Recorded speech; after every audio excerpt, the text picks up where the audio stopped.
Is that what we're introing with? Gasoline for my bum. Welcome to day 2 of my life. We're back here at the AFRs with the boys. And apparently I have things. Apparently I have things. More boxes I don't need. Bam.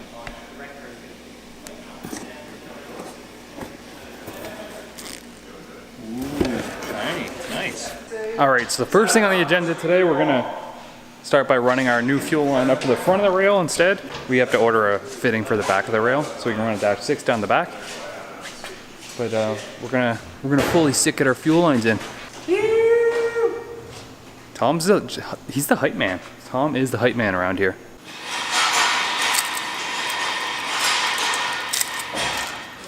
This will also be better for when we go mechanical fuel pump and it mounts right here.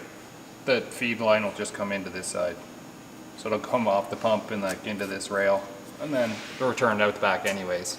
Because you know we do a mechanical pump eventually. We're gonna need it. All right, so we just have our old fittings here and we're going to just mop them up, grab a length of hose and then run it the best way we can underneath.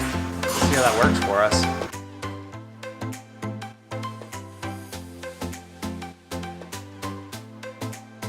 Obviously, 2,500 million videos on installing AN lines on the internet. Find one and just do it, okay?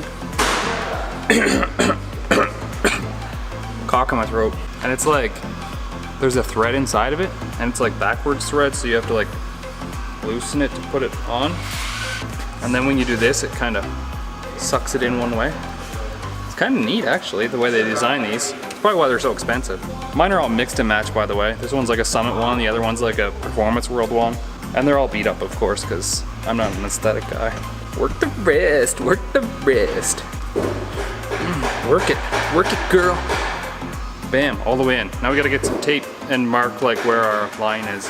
So the tape is just to make sure that this fitting doesn't move away from the hose. And then you oil up the threads a little bit, it makes it a little bit easier. Other half of our fitting. I spend more time going to fetch tools around here than I do like doing actual work. Now we just gotta swing our big dick on the other side. When you buy a box of rags and you find this in it, this is supposed to be one rag. When you sweat. Yeah. One rag. What's going on here?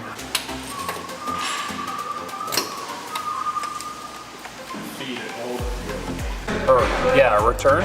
It's gonna need a 90 on it now, so we gotta put a 90 here. Which also doesn't fit very well. God damn it, Kyle. I'm on that fully sick custom hose life. Check this out. I got hose. It has a quick connect on the other end. This is for my flex fuel sensor. Friggin' stoners. Fully, man, fully sick. All right, so next up on the list, we're gonna start tackling this brake line stuff. We have the cylinder. We also have a proportioning valve. And we have this kit, except it doesn't have instructions, so I guess I just kind of have to guess at it. You don't open bags like this, you little bitch. A bit of bolt. Penis. Some assembly required. We got some studs, so I'm just gonna thread those in. Hope for the best, maybe. Okay, so I'm just assuming that this plate goes over this plate to cover up this big hole that's there. Tom, get out of my shot, Tom. So yeah, this one, and then this slides in here. I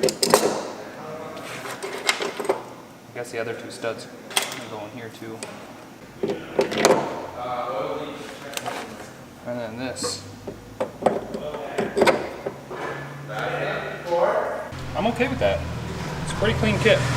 Then there's a little bushing that goes in here. And that's gonna hold the brake rod inside of this. Boop. And we ratchet and ratchet and ratchet and ratchet and ratchet. And ratchet and ratchet and ratchet. Yes, my stupid ass forgot to bring the adapter to get that rod to go onto that pin. So all I can do is bolt on the brake cylinder now and possibly start building lines. Just flying through installs. Actually, it's only half done. So plan is now we're getting that blue Subaru ready to go get prepped for the dyno. That's Tom's Subaru. Aussie Tom, sick cunt. Make sure if you ever email AFR, you start off with, hey sick cunt. Fully sick cunt? Yeah, fully sick cunt.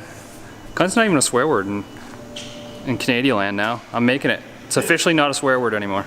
Yeah, he's getting it all prepped. Your blue tractor is sexy. I hope your wife bags the shit out of it. She does. Good. The same way you bagged my Mustang? Yeah. That's right. Bagged the shit out of that. And lost to a Golf R. Fuck, that's smoking now.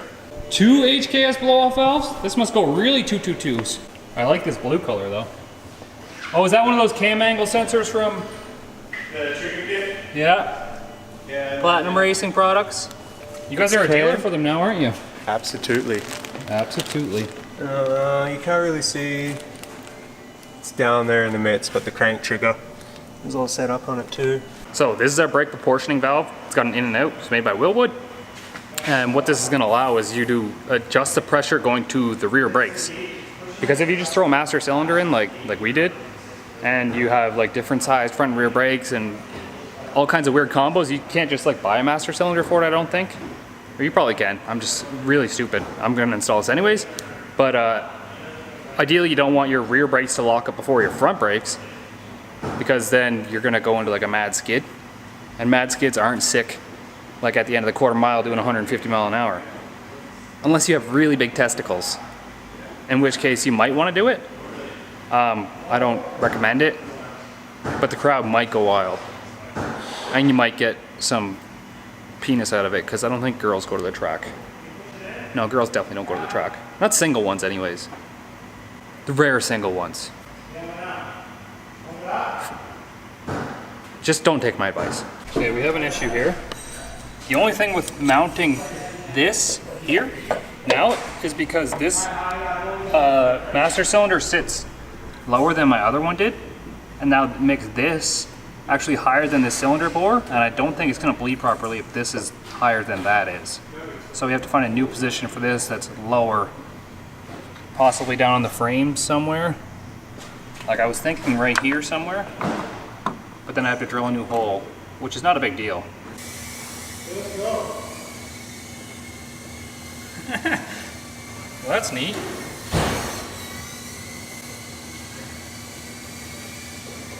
Oh God.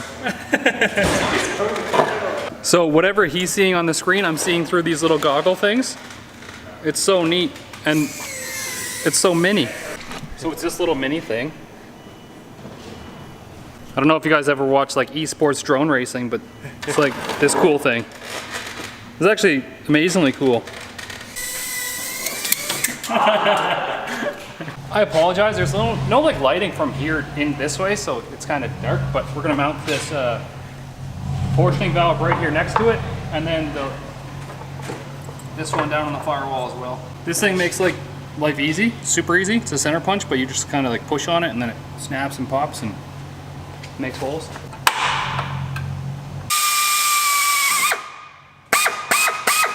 Okay, YouTubers, if you get a banana like this, you try and open it, and it just doesn't want to open. You're gonna squish and bruise, and it's just gonna turn into a piece of shit. Flip it over, pinch it like a nipple, boom. That's how monkeys do it, isn't That's it? how monkeys do it. You use your greasy fingers, pick off the little nipple, honestly, a banana. Learn something new every day. And then, so That's essentially where they're gonna fit. Manifold gasket. So this is the Docal R8 stuff that is fancy. And you can see how nice it polishes up. And you can see what it is here now. And that's what we gotta do, is we gotta polish this pipe to make it look nice. Orange one. I have the silver Mustang, and then the other blue ones. So we got 4 Mustangs. There you go. Am I better now? Yeah, okay. All right. Start from the top. From the top. 2008 Forester XT Sport. Just installed. Twin scroll setup. VF36. Factory Subaru. Spec C. Custom exhaust. 3-inch all the way through with the cob muffler. Still the 5-speed. ID 1000s. 340 pump. It's good for ethanol, but no ethanol yet. STI top mount, Cobb V3 for engine management, and that's about her. Hopefully for 300. It's gonna make 3. It's gonna be 20. 320? Alright. I say 300 wheel, 320 foot-pounds, my guess. Oh yeah, we also just installed a fully sick ACT clutch.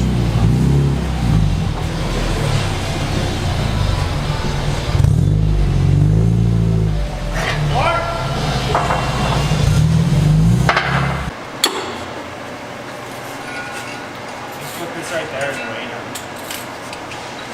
I know. It doesn't surprise me with you anymore. Can I have this strap?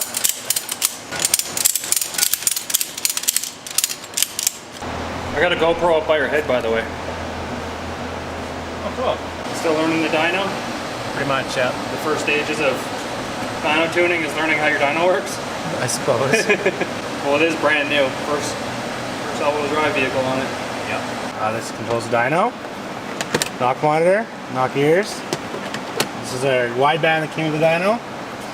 It's a sick one. It's super accurate, this one. Oh, is that like specialty dyno tape too? Oh yeah. Yeah, I only use yellow. Okay. If you use the black, it doesn't quite work. You lose horsepower actually too sometimes. This one's the yellow's a little more aerodynamic and stuff like that. Oh, I got it. Yeah. Yeah. It's got, you smell it too, so it's got a good smell. Yeah. Oh, it does smell really good. Yeah, yeah. Kind of smells like black. Black. We're gonna do a pull and start going up with the boost. Okay. Yeah. It's already been tuned up to like 14 pounds. Yeah. And then the clutch had to be replaced because it wouldn't hold, and then, okay, so Exactly. the bottom part of the map's already made. Yep. Yeah. So we'll do a pull where we're at and see what it's making, and then go up with the boost. I'm into it. It felt really good right before the clutch started slipping. Well, yeah, it launched pretty good on the street. I think I have a clip of it still.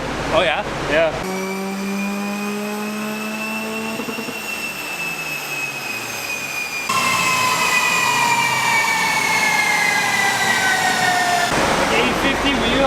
All right, so this is the first car that they've ever had on this dyno in all-wheel drive form, and apparently there's a software glitch where it's not reading the front eddy current rollers, whatever, and it's not doing the math right for the dyno number, so obviously it's not making 850 wheel horsepower.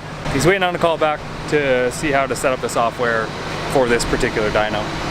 It does work in rear-wheel drive though, so if we want to dyno my car after, we can get some baseline numbers, because it's obviously not going to stay stock forever.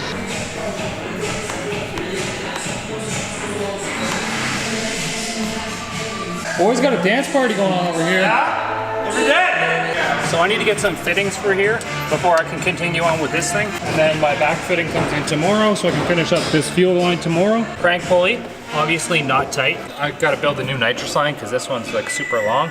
So there's not too much more that I can do till we get the rear end welded in, because I don't know where I can place the battery. I don't know where I can run my power cables. And there's not really that much more to do. I have to run some brake lines still. That's the most annoying part. All kinds of bars. Very nice. How much?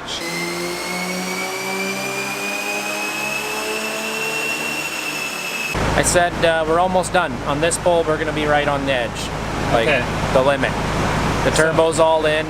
Turbo's maxed out pretty much? Maxed out, pretty well timing, as advanced as it can be. On pump fuel. On pump fuel. Yeah. And so it will be the all next the upgrade. boost. A bigger turbo again. yeah. I think Tom wants to do flex fuel. What's that? Flex fuel next? You betcha. That's why I got the ID 1050s. He said AM the turbo's 340. all in. It made like 830 wheel.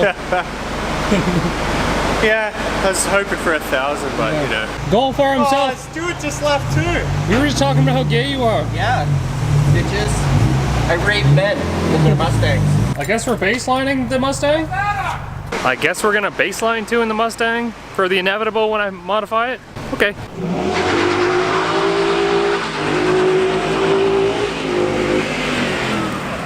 That was fucking weak. Get back there and do it again.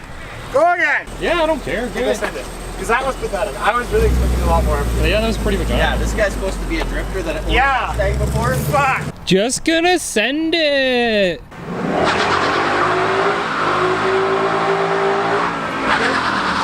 Oh, give me a second, eh? That's what he just said. Yeah.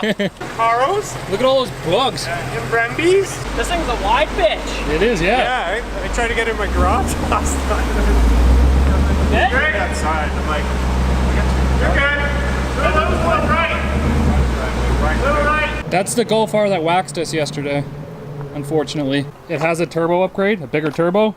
It made like 450 wheel on a bit of race gas and 411 wheel on pump gas tune, so that's why he kicked our ass. And it's the DSG automatic. I've always said don't fuck with a DSG automatic on the streets, ever. You're just gonna lose. Was it sick? Fully? Just gotta unload 500 pounds out of the back quickly. Yeah.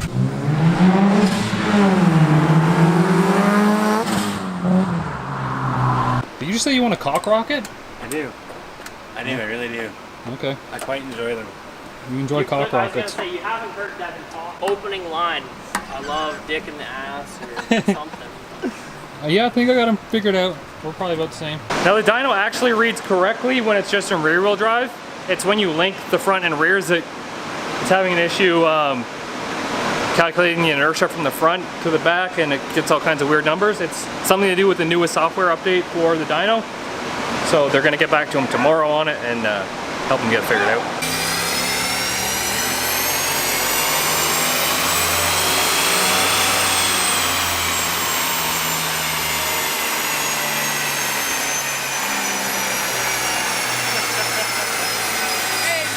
.370 and 356 torque. 370, 356 torque. Yeah, that's no 800. Good baseline though. Good baseline. This is what happens when the cats try and save themselves. 328. 328.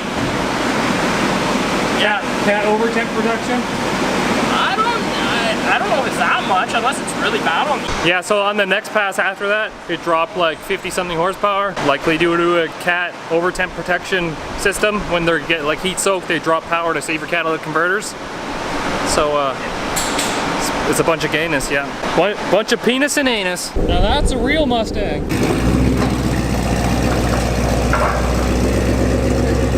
Buddy! Is that a Supra? Yeah? Oh! Sick!